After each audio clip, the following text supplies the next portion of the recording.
फक्त जयंती निमित्त एकंदरीत तुम्हाला त्यापुरती जे करायचंय ते करा, पण वर्षभर मग त्यांचा विसर नाही पडायला पाहिजे.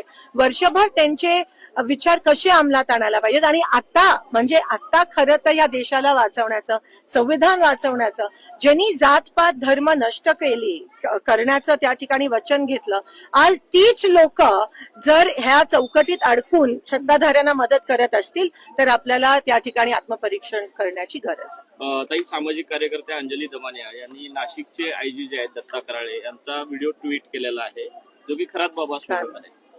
नाही, आता मला तर वाटतं की खरातांचा कुठेतरी काहीतरी एन्काउंटर करतील, कारण का खूप नावं येणार आहेत ज्याच्याशी ते जुडले आहेत. आणि आता जे सत्ताधारी आहेत, मिनिस्टर्स आहेत, त्यांना घेऊन पण ही नावं येणार आहेत. एकीकडे आपण महिला आरक्षणाचा विषय आणि तिथे महिलांचं शोषण होत असेल तर मग खरंच काय तुम्ही कोणत्या पद्धतीत आरक्षण वर होतं, पण ते खालपर्यंत जर तुमचे विचारच महिलांच्या विरोधात असतील तर तुम्ही आरक्षण कसं लागू करणार. प्रतिभा चाकणकर, ज्या रुपाली चाकणकर यांच्या बहीण आहेत, त्या असं म्हणतात की आमच्या नावे फेक अकाउंट काढलेलं आहे, आम्हाला त्याची कसली कल्पना नाही. पुरावे तर मिळालेत आता, तर मला त्याच्याबद्दल काय टिप्पणी. गोंदू अशोक खरातची जमीन अनेक ठिकाणी सोलापूर जिल्ह्यात सुद्धा जवळपास 50 एकराच्या आसपास जमीन मिळते, आणि ही नेमकी या जे काही मार्ग जात आहेत महामार्ग, तिथेच ही जमीन जाते. म्हणजे कुठेतरी सरकारमधले लोक त्याला 100% यांची मिलीभगत आहे.